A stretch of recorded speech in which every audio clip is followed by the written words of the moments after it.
A paz do Senhor, amados irmãos, chegamos aqui para o dia 17, para dia 11 de dezembro de 2024. Hoje nós vamos realizar a nossa aula de número 217, aí sim é 17, né? A aula é a de número 217 e hoje é 11 de dezembro de 2024 e realizaremos nesta oportunidade a nossa última aula escatológica neste ano de 2024, porque certamente 2025 está às portas e terá mais, não é? Para nós é uma bênção, uma honra podermos estar aqui para realizarmos com os irmãos, não é? Esta que será dezembro do ano de 2024. Já agradecer aqui, né, a presença de cada um dos irmãos. A irmã Ivone já está conosco aí, glória a Deus. Aí do Senhor, pastor Ciro Zibordi, conte a benção, quantas são? Ó, senhor pastor Hércules. Tudo certinho? Só vitória? Graças a Deus, tudo em ordem. Maravilha. Prontos aí para a nossa última aula Maravilha. de 2024, né? Fechou. Vamos fechar as nossas aulas com esta de número 217 e com a participação dos nossos irmãos e irmãs que já estão conosco aqui. Tá chegando bem aí meu áudio? Tá tranquilo, tá tudo em ordem. Tudo em ordem. Maravilha. Prontinho. Saudar aqui os irmãos, olha aí, ó, Rio de Janeiro, Duque de Caxias, o núcleo que nós temos lá em Olavo Bilac, irmão Mauro. Olha aí. Seja muito bem-vindo, irmão Marlon, não é? Também o irmão Jefferson, olha aí, Jefferson Chaves, 296, cada um dos irmãos sejam bem-vindos. Clodoaldo também, seja bem-vindo. Clodoaldo Medeiros, faltou um O ali, mas é esse aí, Maria de Jesus. Enfim, cada um dos irmãos, todos vocês são muito bem-vindos para mais uma das nossas aulas, esta de número 217, e nós passamos este ano de 2024 com as nossas aulas, todas elas voltadas para a temática escatológica, né? Então, nós vamos encerrar também com a temática escatológica, a nossa aula de número 217. Nós também aqui no CETADB estamos finalizando, não é, as nossas atividades. Na segunda-feira próxima será o último dia que nós estaremos atendendo as igrejas, os alunos, não é? E aí, a partir do 17, já a nossa equipe estará fazendo rescaldo para as férias, retornando aos trabalhos no dia 6 de janeiro. 6 de janeiro, retomaremos aqui os trabalhos de atendimento, não é, aos nossos irmãos, aos núcleos, não é, que o CETAD tem espalhados pelo país e também, não é, fora do país. É uma honra para nós podermos, de alguma forma, né, de alguma maneira, participar da formação teológica e educacional dos irmãos e, especialmente, de poder dar a nossa colaboração aqui também através destas lives, que são as aulas que nós realizamos, não é, já nesse próximo ano, já estará completando 5 anos. Pois bem, pastor, acho que sem mais delongas, se o irmão quer acrescentar alguma informação aí, fique à vontade. Nós já vamos aí na sequência entrar na pauta da nossa aula de hoje. Eu estava lendo os comentários aí, quero agradecer primeiramente a Deus pela oportunidade de poder participar de mais uma live aqui do nosso CETADB.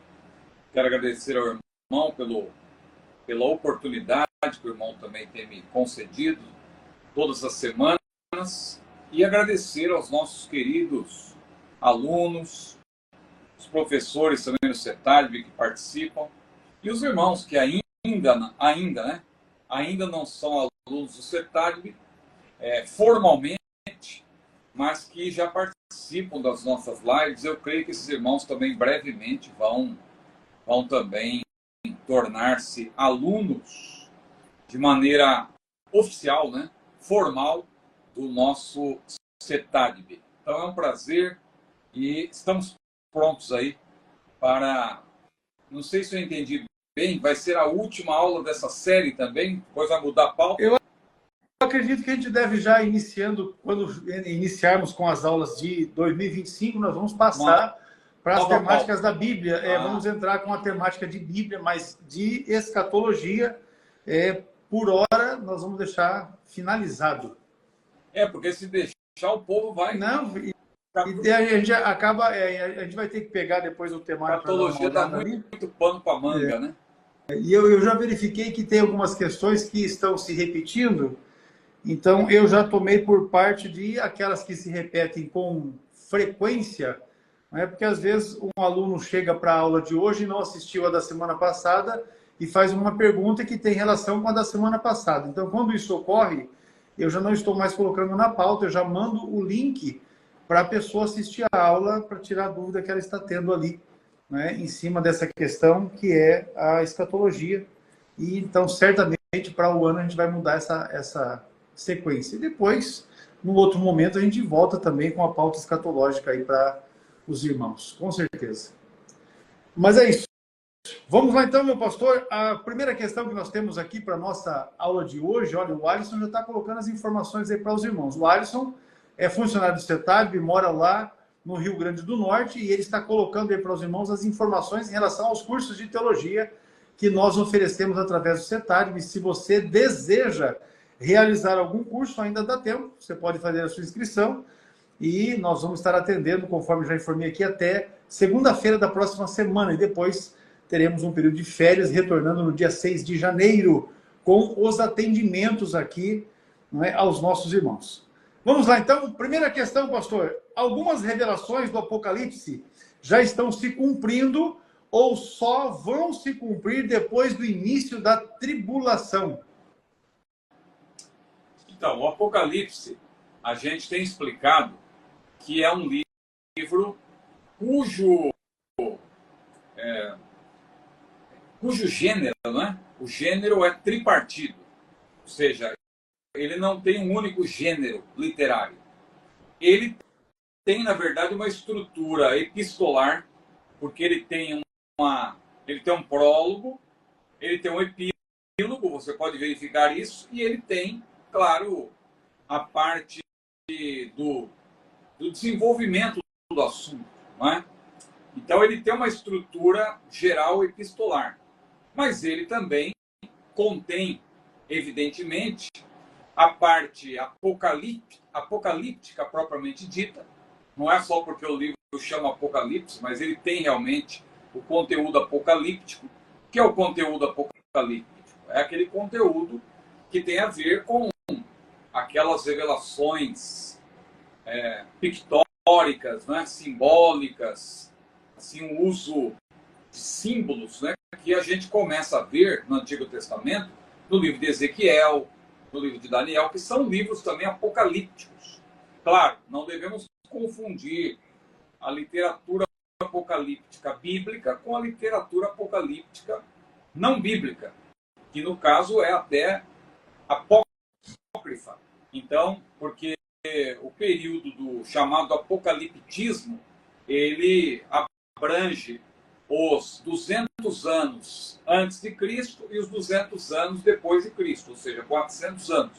Não vá confundir com o período intertestamentário, porque aí são 400 anos entre Malaquias e o Novo Testamento, propriamente, a pregação de João Batista, vamos dizer assim. Então ali você tem realmente um intervalo de 400 anos chamado de período intertestamentário. Agora, o apocaliptismo abrange 200 anos antes de Cristo e 200 anos depois de Cristo. São 400 anos também, em que surgiu muita literatura com essa característica que não daria para a gente pormenorizar aqui, porque é um assunto também um tanto quanto até maçante falar do apocaliptismo. É algo assim que na academia, né, é apresentado de uma maneira assim mais pormenorizada, mas voltando para a questão, o Apocalipse ele é de um gênero triplo. Ele é apocalíptico, ele é profético também, não é só apocalíptico, porque o livro pode ser apocalíptico sem ser profético. Agora, Apocalipse ele é profético e ele é, como eu falei epistolar, porque além da sua estrutura epistolar, ele também tem dentro do seu conteúdo mini epístolas, por assim dizer, aquelas 7 cartas que estão contidas entre os capítulos 2 e 3. Então veja, voltando aqui para responder agora objetivamente, nosso irmão pergunta se algumas revelações já estão se cumprindo ou só vão se cumprir depois da tribulação. Falando aqui especificamente da parte profética de Apocalipse, que a parte profética ela vai do capítulo 4, versículo 1 até o capítulo 22, versículo 5. Porque depois do versículo 5 do capítulo 22, você tem o epílogo que vai do versículo 6 do capítulo 22 até o versículo 21. É o epílogo. O prólogo vai do capítulo 1, versículo 1 até o versículo 8 ou 9. Depois, a partir dali, você já começa a ter a apresentação do que vai ser tratado de uma maneira mais específica e você depois tem o gênero epistolar em destaque com as cartas. Só que Jesus disse o que para João? Quando a gente volta lá para Apocalipse 1, versículo 19. Escreve as coisas que tens visto e as que são e as que depois destas hão de acontecer. Ou seja, as coisas que João tinha visto até aquele presente momento, claro, era o que Jesus já tinha lhe mostrado. Ali Jesus aparece para João em glória, mas João, por não estar glorificado, é claro, ele não poderia contemplar Jesus em toda a sua glória, mas permitiu-se que ele visse o Senhor de relance para que ele pudesse registrar. E ele então disse, olha, tanto que ele caiu como morto, ele não suportou o olhar, mas ele conseguiu, por ter visto de relance, registrar. Seus olhos eram como chama de fogo, o seu cabelo era como lã branca, da sua boca saiu uma espada aguda de 2 fios, os seus pés eram como latão reluzente, os seus olhos como chama de fogo, e ele, quando contemplou aquela visão, a sua voz era como a voz de muitas águas, e quando João contemplou aquela visão maravilhosa, ele não suportou, claro, caiu como morto. O Senhor estendeu para ele a sua destra, isto é, a sua mão direita, e ele disse, João, eu sou o primeiro e o último. Eu sou aquele que fui morto e agora vivo, e tenho em minhas mãos as chaves da morte e do inferno. E aí então Jesus lhe disse, escreve. Aí escreve as coisas que tem visto. O que ele tinha visto? Isso que eu acabei de descrever. Mas o Senhor lhe diz também, escreve não somente as coisas que você já tem visto, escreve as coisas que são, ou seja, o presente para João, que era, na verdade, a referência àquelas 7 igrejas da Ásia, que são as destinatárias originais de Apocalipse. E em seguida, Jesus também falou, escreve as coisas que depois destas hão de acontecer. Aí Jesus já começa a dizer a João que ele vai lhe revelar o futuro. E quando nós chegamos no capítulo 4, a gente percebe logo depois das 7 cartas às 7 igrejas da província da Ásia, como que começa o capítulo 4? Jesus disse para João, sobe cá e te mostrarei, veja, futuro, te mostrarei as coisas que depois destas devem acontecer ou hão de acontecer. E aí Jesus começa então a revelar para João o futuro. E aí um detalhe, quando Jesus começa a revelar o futuro para João, Jesus o chama para ver o que está acontecendo no céu, mas claro, é uma revelação pictórica, porque João contempla o trono de Deus, mesmo sem estar glorificado, contempla o Cordeiro de Deus, mesmo sem estar glorificado. E a Bíblia diz que a carne e sangue não pode herdar o reino de Deus. A Bíblia diz que o homem algum viu o Senhor e permaneceu vivo. Por quê? Porque nós só poderemos ver o Senhor como Ele é quando nós estivermos glorificados, como João falou. João falou que ainda não é manifesto que havemos de ser, mas sabemos que quando Ele se manifestar, nós seremos semelhantes a Ele, porque assim como Ele é, nós o veremos. O próprio João fala isso na sua primeira carta, capítulo 3. Então veja que João ali, evidentemente, ele não estava vendo o Senhor de fato, em toda a sua glória, mas ele estava contemplando uma revelação pictórica, simbólica, pela qual se lhe revelou o futuro glorioso da igreja no céu, porque ele começa a ver os 24 anciãos assentados em tronos, com coroas na cabeça, vestes brancas, e nós não temos dúvida de que aqueles 24 anciãos representam a igreja no céu. Então, diante do exposto, diante do fato de que a parte profética de Apocalipse aponta para o futuro, e esse futuro é justamente a partir da igreja no céu, porque veja, Apocalipse não trata de maneira objetiva o arrebatamento da igreja. O arrebatamento da igreja, ele é mencionado, evidentemente, mas não como um assunto pormenorizado, mas, por exemplo, lá no epílogo, Apocalipse 22, versículo 12, após toda a revelação ter sido apresentada, ali você vê o Senhor Jesus dizendo: eis que cedo venho, e o meu galardão está comigo para dar a cada um segundo a sua obra. Em outras palavras, tudo isso vai se cumprir. Então a igreja tem que estar pronta para esse encontro, que é justamente quando aconteceu o arrebatamento. Então ali não há dúvidas de que é uma menção ao arrebatamento. Também quando a Bíblia diz, o Senhor Jesus falando à igreja de Filadélfia, como guardaste a palavra da minha paciência, eu também te guardarei da hora da tentação que é de vir sobre todo mundo. E também diz, guarda o que tens para que ninguém tome a tua coroa, eis que cedo venho, guarda o que tens para que ninguém tome a tua coroa. Claro que esse cedo venho é uma referência ao arrebatamento, mas o arrebatamento não é o objeto de Apocalipse. Apocalipse, ele já, na parte profética, começa a apresentar para João, Jesus começa a apresentar para João a igreja já no céu. João já vê a igreja no céu, a igreja galardoada no céu, porque aqueles anciãos estão vestidos de branco, estão com coroas na cabeça e estão assentados em tronos. Tudo que Jesus tinha prometido lá para as igrejas da Ásia, que são representantes da igreja na sua totalidade, evidentemente. Então Jesus tinha dito: aquele que vencer se assentará comigo no trono, aquele que vencer será vestido de vestes brancas, ser fiel até a morte, dar-te a coroa da vida. Então tudo que Jesus tinha prometido para a igreja vencedora, João vê nos anciãos, porque os anciãos, nós já explicamos aqui várias vezes, representam, eles são uma representação da igreja glorificada já no céu. Então, como a revelação profética já começa mencionando a igreja no céu, então, respondendo agora, finalmente, a pergunta do nosso irmão, após toda essa explicação aqui que nós fizemos, as revelações do Apocalipse não estão se cumprindo. Elas ainda hão de se cumprir a partir do arrebatamento da igreja.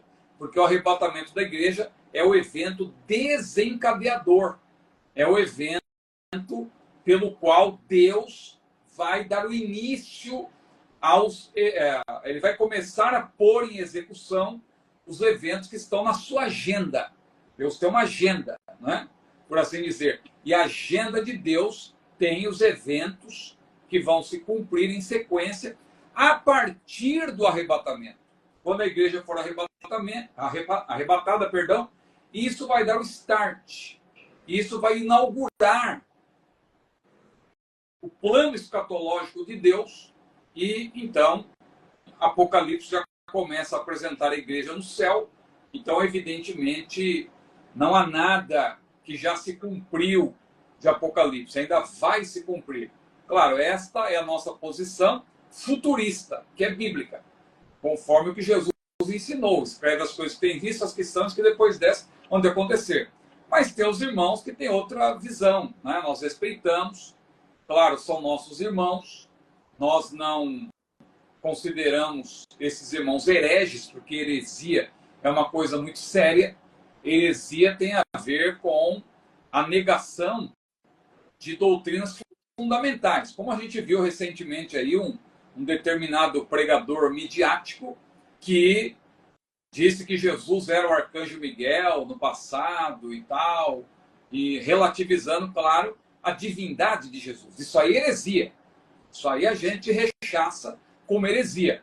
Agora, essas questões escatológicas, embora sejam muito caras para nós, muito importantes, claro, nós não vamos dizer que os nossos irmãos que são preteristas, que acreditam que o que está em Apocalipse já se cumpriu, com exceção da vinda de Jesus, os nossos irmãos idealistas, que veem Apocalipse como apenas uma apresentação da luta entre o bem e o mal, não tem nada profético, ou os irmãos historicistas, que veem as profecias se cumprindo ao longo da história e não a partir do arrebatamento, ou até os irmãos ecletistas, né, que tentam fazer aí uma conciliação entre as escolas de interpretação do Apocalipse, são nossos irmãos, mas nós consideramos que eles estão defendendo posições equivocadas, porque o Senhor Jesus foi claro ao apresentar a parte profética do Apocalipse como futurista, ele próprio,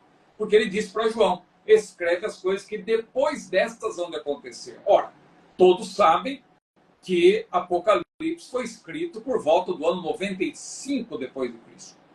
Então, que sentido haveria Jesus falar para João, escreve as coisas que depois dessas vão de acontecer, se os preteristas defendem que até o ano 70, mais ou menos, tudo que Jesus tinha falado se cumpriu, mas o próprio livro de Apocalipse foi escrito aí mais de 20 anos depois da destruição do templo.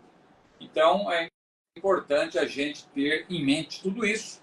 E aí eu afirmo, então, que nenhuma revelação de Apocalipse está se cumprindo hoje. Todas vão se cumprir a partir do arrebatamento da igreja, que é um arrebatamento, claro, já que o irmão citou a tribulação, é um arrebatamento pré-tribulacional. Ou seja, a igreja não vai participar do período tribulacional dos 7 anos, porque, repito, João já vê a igreja no céu, e ele vê a igreja no céu antes do Cordeiro de Deus, o Senhor Jesus, que está no controle de tudo, antes de ele quebrar o primeiro selo, que marca exatamente o início do período tribulacional, que é quando os cavaleiros ali entram em ação, naquela revelação pictórica, o cavaleiro do cavalo branco, o cavaleiro do cavalo vermelho, o cavaleiro do cavalo preto, o cavaleiro do cavalo amarelo, representando juízos dentro do período tribulacional, com a permissão de Deus. Então, João vê já a igreja glorificada antes disso. Então, claramente, e há outros argumentos também para isso, o arrebatamento ele é antes da tribulação de 7 anos. Muito bem, meu pastor. Esclarecida a questão, então, das profecias, não é? Das revelações de Apocalipse, nós vamos, então, para a próxima questão de hoje aqui. Deixa eu só passar aqui para o Jadson Gesiel. O Jadson, dá uma verificada se o seu aparelho aí não está com o som baixo, tá? Porque está normal. A captação aqui está normal, o som está perfeito. Tá joia? Vamos lá. Como entender o texto de Mateus que diz que a igreja irá julgar com Cristo a tribo de Judá? Bom, eu creio que ele está se referindo a Mateus 19, versículo 28. Ele não apontou a referência. Se o irmão puder ler, por gentileza. Vamos ler. Mateus 19, 28. Muito bem. O texto de Mateus, capítulo 19, verso 28, diz assim: E Jesus disse-lhes, em verdade vos digo que vós, que me seguistes, quando na regeneração o Filho do Homem se assentar no trono da sua glória, também vos assentareis sobre 12 tronos para julgar as 12 tribos de Israel.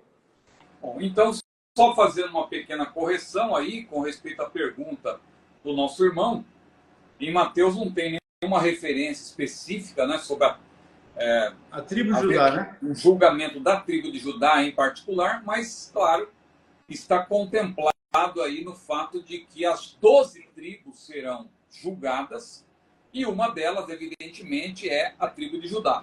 Agora, é importante observar aqui o contexto e observar que Jesus, nesse caso em particular, ele não está fazendo uma promessa para a igreja como um todo.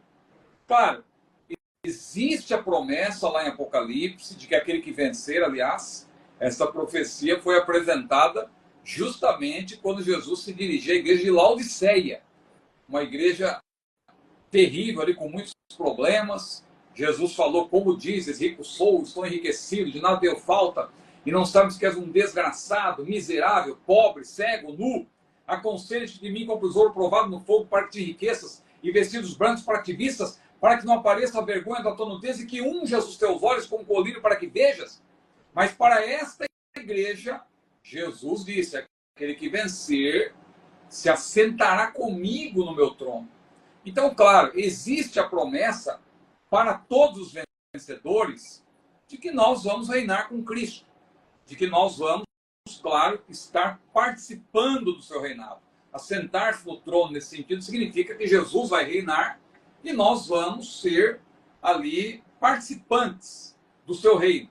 Entretanto, esta profecia aqui de Jesus em Mateus 19, 28, ela é mais específica, ela não é geral, porque o nosso irmão diz, olha, como entender o texto que diz que a igreja vai julgar com Cristo a tribo de Judá? Então, veja, não é bem a igreja.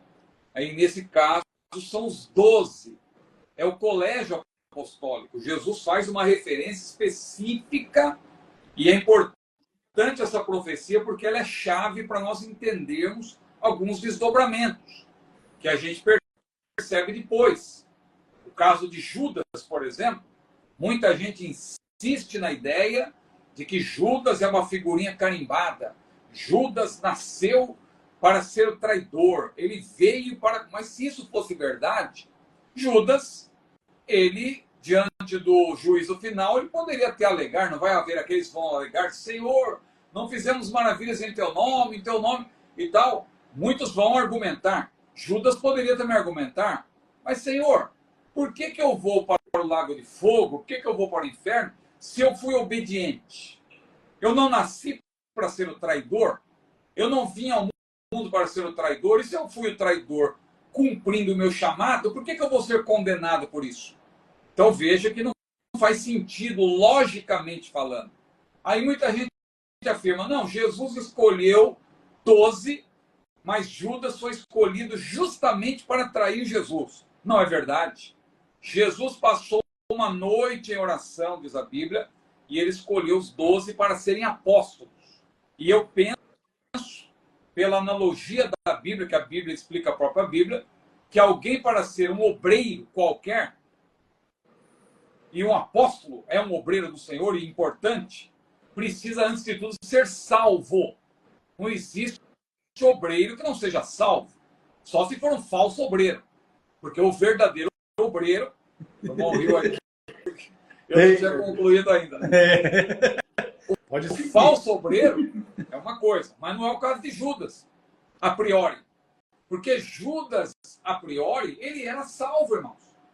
Ele foi salvo, tanto que quando Pedro, eu vou chegar já na profecia de Mateus 19, 28 de novo, quando Pedro vai ali, quando ele reúne os outros 10, né, porque estavam 11 reunidos, ele diz, olha, nós temos que, Judas tinha morrido, nós temos que eleger outro no lugar de Judas.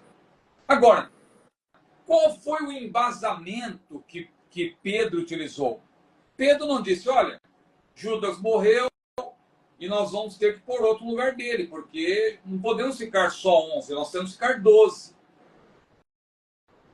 Embora isso seja uma verdade, que eles queriam estar, claro, com 12, mas a razão principal alegada não foi esta. Tanto que foi dito, Atos capítulo 1, versículo 25, que Judas se desviou, indo para o seu próprio lugar, isto é, indo para o lugar que ele próprio escolheu. Você continua lendo o livro de Atos, você vê no capítulo 12 que Tiago, irmão de João, que era um dos apóstolos e um dos mais importantes, também morreu. Foi morto à espada.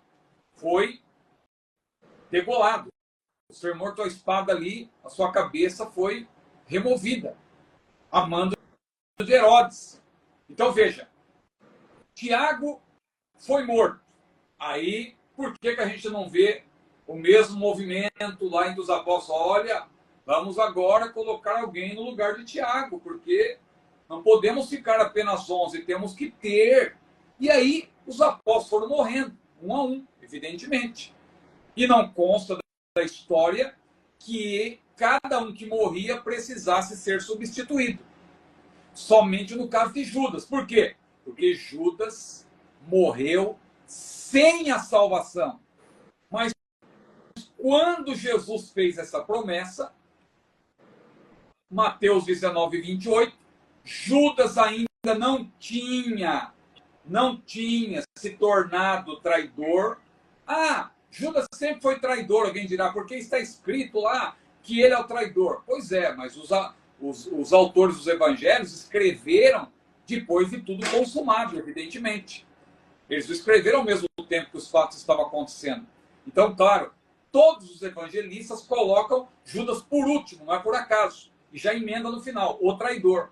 Pode ver, Mateus 10, você encontra Judas por último, e já no final, já acrescenta ali o adjetivo para ele. Marcos a mesma coisa, Lucas a mesma coisa. Você vai encontrar, em Lucas no caso, e também em Atos, você vai encontrar que Judas, o Iscariotes, é mencionado como traidor e sempre por último. Por quê? De propósito, os autores evangelhos, eles colocam os apóstolos numa determinada ordem de importância. Pode ver que Pedro sempre é o primeiro. Pedro, Tiago e João. Tem uma hora que André ele fica em evidência, mas lá em Atos você percebe que Pedro, Tiago e João, eles eram os principais. E eram aqueles que Jesus chamava justamente para as reuniões em particular e tal. Mas Pedro sempre é o primeiro da lista. E Judas sempre o último da lista. Por que Judas é sempre o último da lista? Porque os autores dos evangelhos já escreveram depois de tudo consumado. Quando Mateus escreveu, quando Marcos escreveu, quando Lucas escreveu, os sinóticos, no caso, eles escreveram muito tempo depois de Jesus ter morrido, ressuscitado, ter sido assunto aos céus. Então eles já estavam com todas as informações concluídas. É evidente que eles se referem a Judas carregando na tinta, sempre apresentando Judas como traidor. Agora, está chegando bem aí, pastor Edson? Chegando sim. Maravilha. Então, eu pergunto porque eu estou num outro cômodo aqui, por causa do ar-condicionado, e às vezes eu tenho dúvida se a internet aqui pega bem. Tá tranquilo, pode ficar em paz. Maravilha. Então, o que acontece é isso, né? Voltando.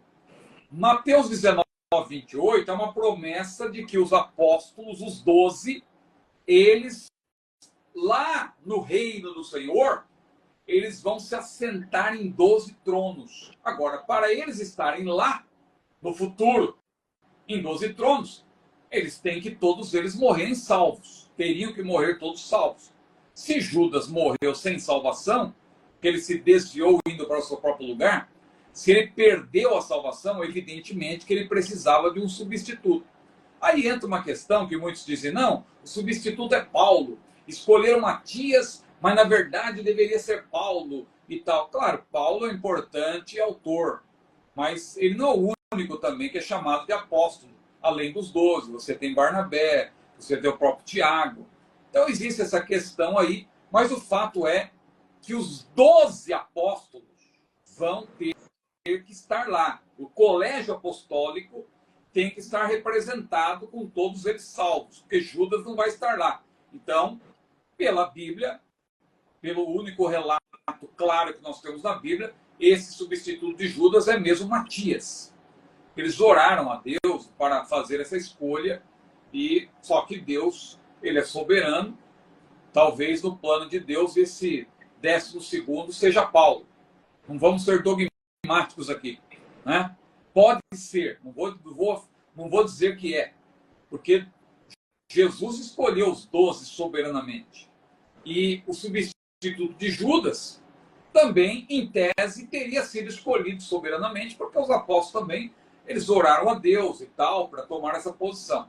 Então, eu sou inclinado a acreditar que, mas não pode ser Matias, porque Matias nunca mais é mencionado. Pois é, qual outro apóstolo, além de Pedro e João, são mencionados? Claro, Tiago. Tiago é mencionado porque ele foi morto, lá no capítulo 12. Mas e os outros? Mateus, Tomé, cadê eles? Também não tem menção nenhuma deles em Atos. Então não é exclusividade de Matias. Todos os outros também. Veja, eu já estou aqui divagando, pastor X. Já abri um parênteses, abri um colchete, voltando agora, né? Então, veja, em verdade, digo a vós que me seguistes, como o irmão leu aí, que na regeneração, ou seja, quando o Senhor começar a pôr em execução a sua agenda, não é? A regeneração que é nesse sentido, não é no sentido hoje de regeneração, mas é o futuro glorioso da igreja, quando a igreja estiver glorificada, o Filho do Homem, ele se assentar no trono da sua glória, também vos assentarei sobre 12 tronos, para julgar as 12 tribos de Israel. Por quê? Porque, na verdade, as 12 tribos de Israel, ou seja, que representam Israel na sua totalidade, porque Israel vai estar tendo um papel de protagonista no milênio, do ponto de vista natural. Então, os apóstolos, eles vão estar juntos com o Senhor, juntamente com o Senhor, julgando. Só que julgar aí não é simplesmente no sentido forense. Claro que contempla, mas no sentido aí também é de governar, como no caso dos juízes, lá do livro de Juízes, né? Porque no livro de Juízes você tem os juízes que não eram somente juízes, quer dizer, não eram, na verdade, propriamente juízes do ponto de vista forense. Eles eram líderes, eles eram pessoas que governavam, que lideravam, Sansão, Jefité, mas eles também julgavam o povo no sentido forense. Então era uma posição ali que eles tinham e que os 12 apóstolos também vão ter no milênio. 12 apóstolos que nós vamos, claro, conhecê-los e vamos estar também juntamente com eles. A igreja como um todo vai participar, mas claro que esses 12 eles vão ter esse papel aí destacado, porque eles fazem parte ali, claro, do início, né, da igreja nascente. A igreja começou com eles. Veja o privilégio que eles vão ter e veja o que Judas, né, perdeu por ter se desviado. Então, o caso de Judas é muito triste, mas eu ressalto, ele não nasceu como uma figurinha carimbada, ele tornou-se o filho da perdição. Tanto que Jesus falou, ai daquele, né, porque enviaram o escândalo. Melhor fora que não tivesse nascido. Em outras palavras, se Judas não tivesse nascido, se tivesse acontecido um acidente com a sua mãe e ela tivesse perdido o seu filho antes de nascer, tivesse ocorrido um aborto, falei essa palavra, não sei se vai ter problema com o algoritmo, né? Não, mas vamos embora. Vamos indo. Às vezes eles o cortam. Algoritmo, depois eles cortam. Especialmente no YouTube. Aliás, tem um negócio que eu vi outro dia, deixa eu fazer um teste aqui, a pessoa fez um coraçãozinho assim, aí eu vi um coração subindo. Acho que é só quando o irmão que está aí em primeiro plano que acontece, não sei. É um negócio aí do YouTube. A gente vê depois nas lives, né? E palavras que você fala também, que eles... Mas acho que no Insta isso acontece. Só reação, no Instagram não tem não. Reação, né? Alguém está clicando no coração aí, pelo menos. Agora veja, então o que acontece é isso, né? O Judas, ele desviou-se. A Bíblia é muito clara com respeito a isso. Porque, voltando lá à questão, se ele não tivesse nascido, Jesus falou, né? Melhor lhe fora que não tivesse nascido. Ou seja, se ele tivesse morrido ainda na condição, no seu estado intrauterino, antes de nascer, ele não teria tido a oportunidade de trair o Senhor. É esse o sentido.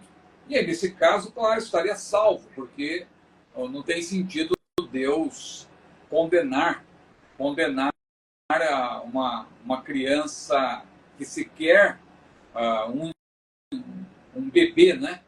Que sequer teve ali a oportunidade de ter as suas faculdades envolvidas, ou seja, morreu ainda no período da inocência, por assim dizer,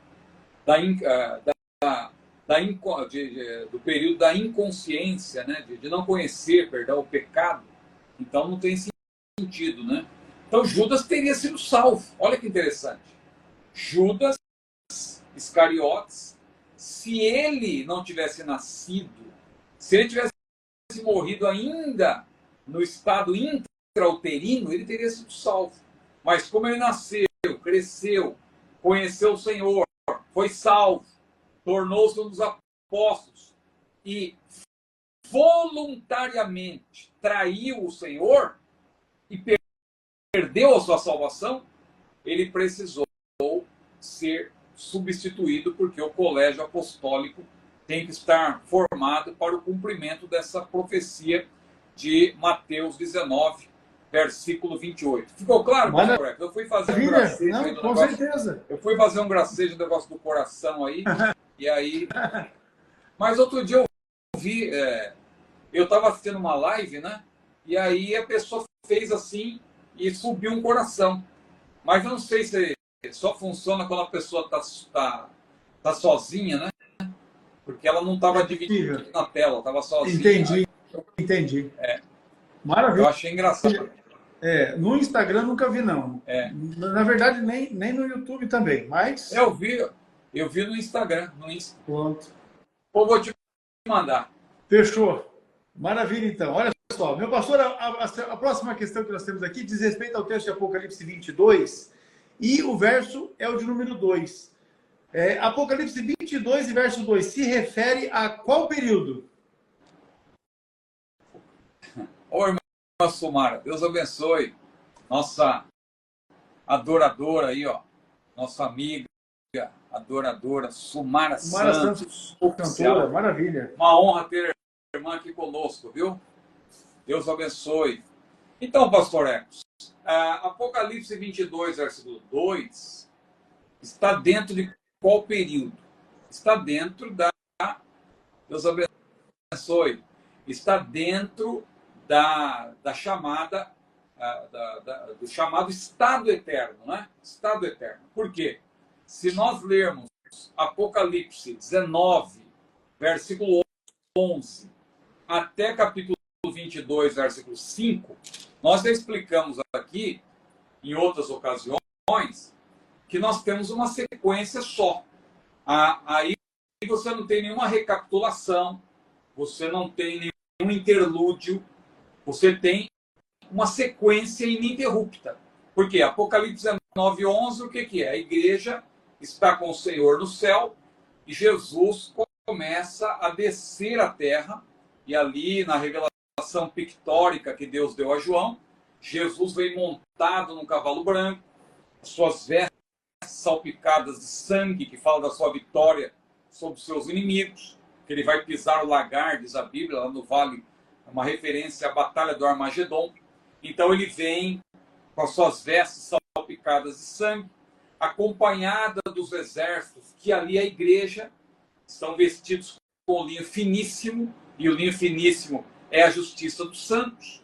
Ou seja, os anjos não tem nada a ver com isso, porque os anjos não foram justificados como nós, que por conta do pecado ter entrado no mundo, nós fomos justificados pelo Senhor, crendo na obra expiatória de Jesus, crendo no Senhor Jesus como Senhor e Salvador, nós fomos regenerados, santificados e justificados.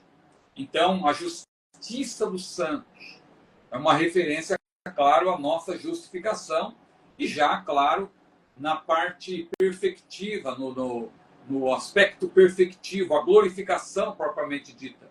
Então, Jesus desce com a igreja, conforme Apocalipse 19, 11 em diante.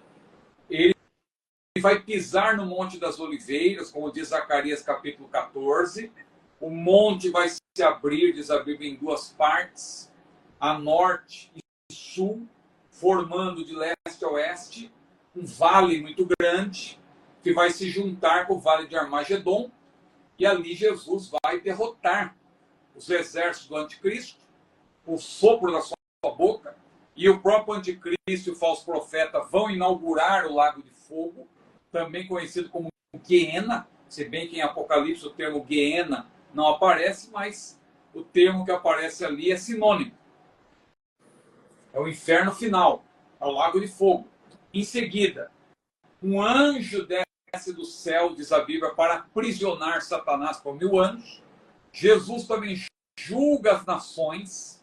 Isso não está em Apocalipse, mas está em Mateus capítulo 25, versículos 31 a 46, e se encaixa perfeitamente ali, de acordo com as outras profecias, Joel capítulo 3, o próprio Zacarias capítulo 14, que diz que Jesus estará sobre o Monte das Oliveiras.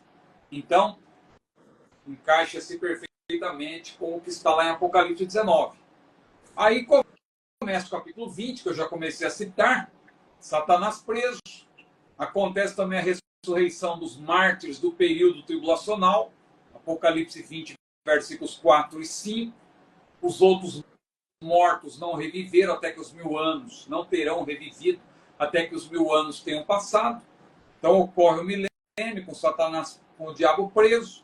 Depois do milênio, o diabo será solto, diz a Bíblia, por um pouco de tempo para enganar as nações, porque haverá povos naturais na terra e num período de 1000 anos, claro, muita gente vai nascer e haverá rebelião contra Deus. Infelizmente, Satanás vai estar na frente dessa rebelião, conhecida metaforicamente como Gog e Magog. Eu falo metaforicamente porque lá em Ezequiel 38 e 39 menciona-se Gog da terra de Magog, que é um levante antes do milênio, não depois do milênio. Então, são assuntos completamente diferentes. Ocorre, então, essa última revolta de Satanás, Apocalipse 20, versículos 7 a 10. Satanás, então, ele é finalmente lançado no lago de fogo também, ou seja, ele é condenado em última instância, porque ele já está condenado. Jesus falou, não é? Que quando o Espírito Santo viesse, convenceria o mundo do pecado, da justiça e do juízo. Do pecado porque não crê em mim, da justiça porque vou para o meu Pai e tal, e do juízo porque já o príncipe deste mundo está julgado, disse Jesus. Ele já está julgado, ele já foi condenado por antecipação, mas ele ainda não está cumprindo pena. Ele vai cumprir pena, claro, depois, e vai ser solto depois de maneira provisória para cumprir uma missão. Não vou chamar o diabo de servo de Deus, mas ele vai, claro, exercer um papel dentro do plano de Deus, de tentar aqueles que passarem pelo milênio, mas depois ele, juntamente com seus anjos, ele vai, todos serão lançados no lago de fogo, e aí, capítulo 21, bom, ainda tem o juízo final, perdão, depois de Apocalipse 27 a 10, que é a condenação de Satanás, diz a Bíblia que haverá um juízo final, o trono branco. Aí todos os ímpios serão julgados, e aquele cujo nome não estiver inscrito no livro da vida será lançado no lago que arde com fogo e enxofre, que é a segunda morte.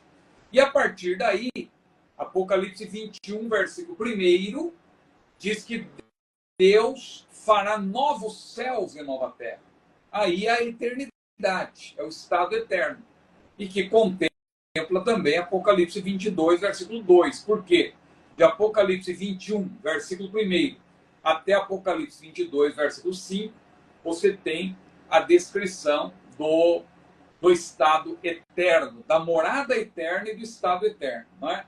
É bom dizer isso porque o estado eterno não começa ali. O estado eterno, propriamente dito, começa para a igreja glorificada no arrebatamento. Agora, o estado eterno, junto com a morada eterna, que aí abarca todos os salvos, não somente os que forem arrebatados, porque após o arrebatamento continuará havendo salvação, haverá salvação no período tribulacional, você tem os mártires do período tribulacional que ressuscitam no fim desse período, você tem os salvos do milênio, todos esses vão ser glorificados. E aí eles vão também participar do estado eterno, que a igreja já terá começado a desfrutar dele no arrebatamento. Então, o estado eterno para a igreja já começa por ocasião do arrebatamento. Mas o estado eterno junto com a morada eterna, porque alguém está fazendo distinção e dizendo, não, tal, só esse assunto que está em voga agora, essa discussão sobre a tristeza, se vai haver tristeza no céu, alguém declarou, não, só não vai haver tristeza quando Deus fizer novos céus e nova terra. Ora, mas ali é a morada eterna de todos. Mas o estado eterno não começa ali. O estado eterno para a igreja glorificada já começa no arrebatamento. A partir do arrebatamento, diz a Bíblia que nós já iremos ao encontro do Senhor nos ares quando os nossos corpos estiverem glorificados. 1 Coríntios 15, versículos 50, 55, 1 João 3, 1 a 3, 1 Coríntios 13, versículo 12, Romanos 8 e 18, 2 Coríntios 4, 16 e 17. Todos esses textos mostram que a igreja que vai ao encontro do Senhor nos ares, porque também os mortos, veja, os mortos em Cristo, eles já ressuscitam incorruptíveis. E os vivos também vão ser revestidos dessa incorruptibilidade. Então não haverá mais pecado. O pecado estará ausente do nosso corpo mortal. Hoje o pecado está presente. O pecado não tem domínio sobre nós, se nós estivermos, claro, firmados do Senhor, em comunhão com o Espírito Santo. A Bíblia diz, o pecado não terá domínio sobre vós, mas ele está presente. Por ocasião do arrebatamento da igreja, ainda na terra, antes de irmos ao encontro do Senhor nos ares, porque os mortos, alguém tenta desfazer, não, nós vamos ser revestidos da incorruptibilidade, não é só no céu. Não, porque os mortos, eles já ressuscitam incorruptíveis, já ressuscitam incorruptíveis, e a ressurreição acontece na terra, não é? Depois, em seguida, Paulo deixou claro, os mortos em Cristo estarão primeiro, depois nós, se estivermos vivos, seremos juntamente com eles arrebatados a encontrar o Senhor nos ares. Ora, se os mortos ressuscitam incorruptíveis, lá diz 1 Coríntios 15, e também diz que nós, os que ficarmos vivos, seremos também transformados, e essa transformação aí implica glorificação. Não vai você querer separar agora a transformação da glorificação. Não, uma coisa é ser transformado. Porque hoje em dia tem pessoas assim. Tem. Com ficam certeza. ficam procurando pelo em ovo. Ficam procurando chifre na cabeça de cavalo. Né? Não. Uma coisa é a transformação, outra coisa é a glorificação. A transformação é na terra, mas a glorificação... Não, meu irmão, de jeito nenhum. A Bíblia é muito clara, porque diz que o que é mortal vai se revestir da imortalidade, o que é corruptível vai se revestir da incorruptibilidade, e nós veremos o Senhor como Ele é. Para ver o Senhor como Ele é, você tem que estar glorificado, porque carne e sangue não pode ver o Senhor. Para ver o Senhor, você tem que estar glorificado. Por isso que João falou, ainda não é manifesto que havemos de ser, mas sabemos que quando Ele se manifestar, ou seja, Ele se manifesta lá, mas você aqui ainda na terra, você já é glorificado para poder encontrar com Ele lá. Iremos ao encontro do Senhor nos ares. Bom, então o estado eterno, acho que eu abri mais um parênteses aqui, mas tem a ver com o assunto, não é? Com certeza. O estado eterno ele já começa no arrebatamento. Agora, a morada eterna, quando todos os salvos, claro, não somente a igreja do arrebatamento, mas os mártires do período tribulacional, os salvos do milênio, todos estiverem glorificados, aí sim, claro, ali diz que o Senhor enxugará.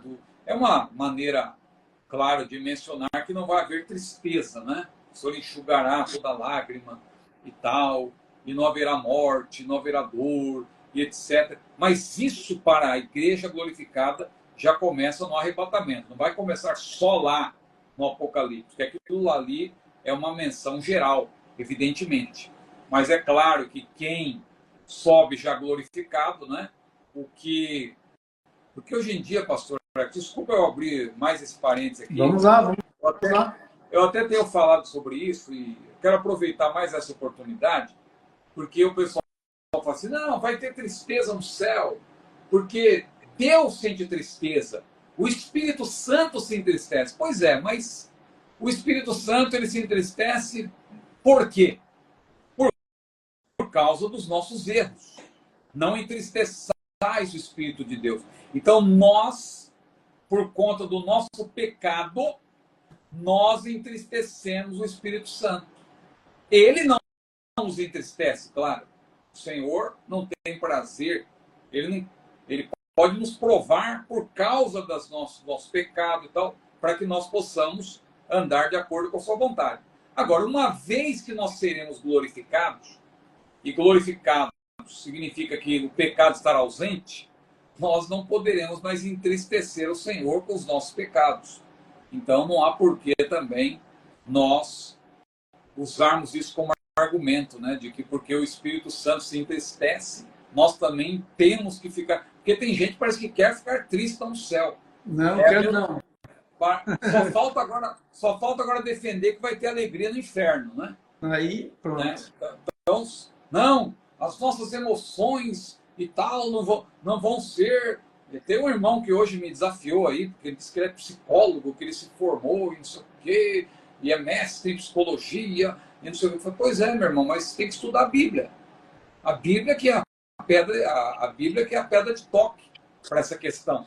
Eu respeito o seu conhecimento, não estou aí desacreditando que o irmão tem todos esses títulos aí, parabéns, mas vamos ficar com o que está escrito, porque se o irmão está dizendo que as emoções aí nunca vão acabar e tal, e que a tristeza continua no céu, mesmo depois da glorificação, agora só falta o irmão defender, então que lá no inferno vai ter alegria. O camarada vai estar lá sofrendo eternamente, mas não, agora eu vou ter um momento de alegria aqui, que eu estou tendo lembrança lá da terra e tal. Não, meu irmão. O inferno é lugar de tristeza eterna. E o céu é lugar de alegria eterna. Seremos felizes, né? Para sempre. É isso aí, pastor. Glória a Deus. Maravilha. As horas me mandam parar, né? Não, está esclarecida essa questão. O irmão Ronaldo Freitas. Como será o governo milenar de Jesus com Satanás preso?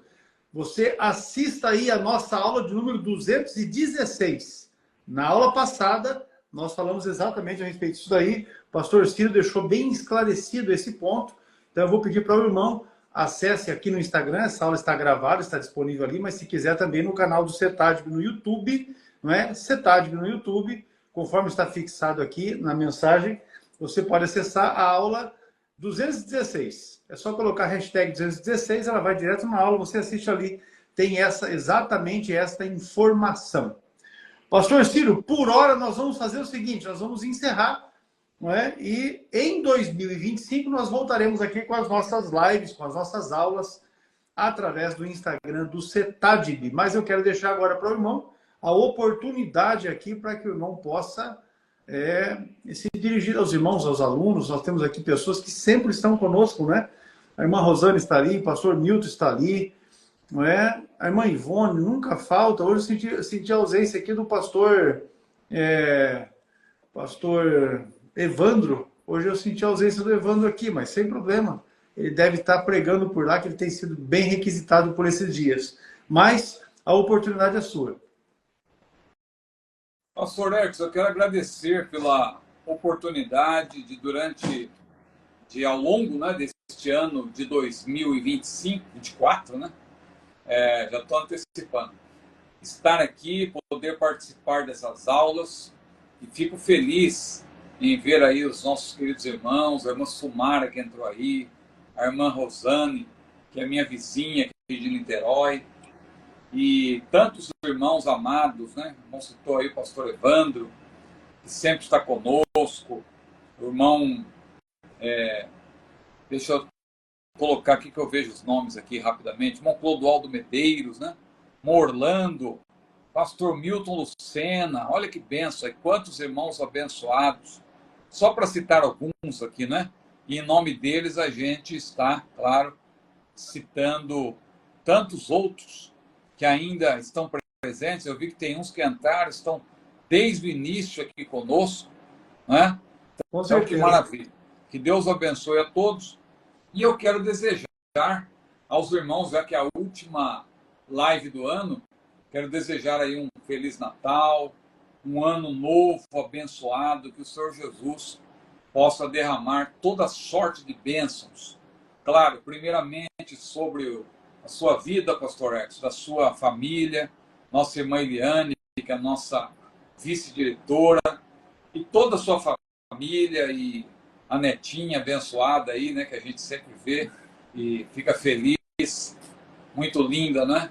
E todos os nossos irmãos e amigos espalhados pelo Brasil, que fazem parte da família CETADB, os queridos amigos e funcionários que estão aí em Apucarana, também os professores espalhados pelo Brasil, pelo mundo, e os alunos, né, os milhares de alunos do nosso CETADB. Eu aproveito aqui a oportunidade para agradecer pelo carinho dos irmãos, e a irmã Ivone também, né, que o irmão citou ali. Com certeza, a irmã Ivone não perde. A irmã Ivanete, que entrou aí também. Deus abençoe. Feliz Natal aos irmãos, que Deus abençoe a todos.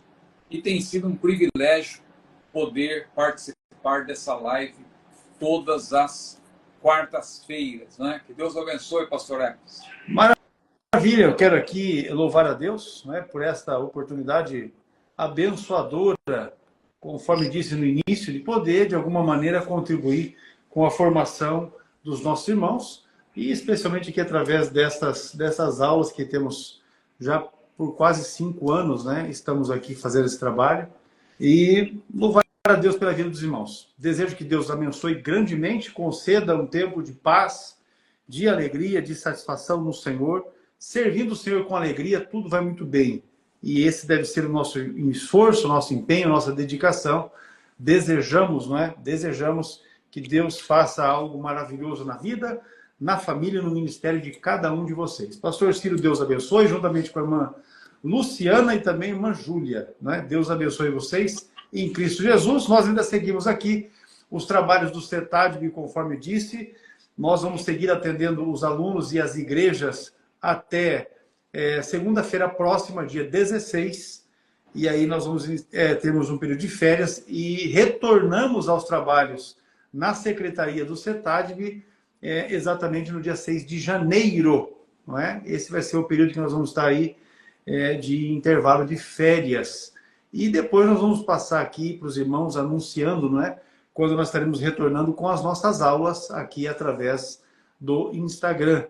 Tá joia? Mas estamos sempre à disposição. Eu deixei fixado aqui para os irmãos o WhatsApp da Secretaria do CETADB. Esse telefone que está fixado aí, 43 99 814 9696 é o nosso WhatsApp da Secretaria do CETADB. Se algum dos irmãos desejar, não é, se inscrever para ser aluno do CETADB, vou aproveitar agora aqui esse período de férias para realizar algum dos cursos que o CETADB oferece, pode chamar pelo WhatsApp. No próprio WhatsApp tem o catálogo dos cursos, você pode acessar o nosso site, onde também você consegue todas as informações, não é, dos cursos teológicos e também os cursos ministeriais que nós ofertamos. Aproveitando então, vamos mostrar aqui para os irmãos o curso de escatologia. Está aqui, ó. Perguntas escatológicas, o curso material feito pelo pastor Ciro Zibordi, organizado por ele. Além de já ter fixado ali o WhatsApp da secretaria, está aqui também o nosso e-mail e o nosso site, para que você possa tirar um print da tela e depois, querendo alguma informação, poder nos chamar. Muito bem. Com isso, vamos encerrando aqui, meu pastor, agradecendo mais uma vez. Deus abençoe a todos. Aqui nas nossas lives, nós estaremos, com certeza, em 2025, se Deus disser que sim, não é? Porque tudo pode acontecer, mas o nosso desejo é de estarmos com os irmãos em 2025 para continuarmos realizando a obra, o trabalho de Deus. Até lá, a paz do Senhor, um Feliz Natal e um abençoado ano de 2025 a todos. Paz do Senhor.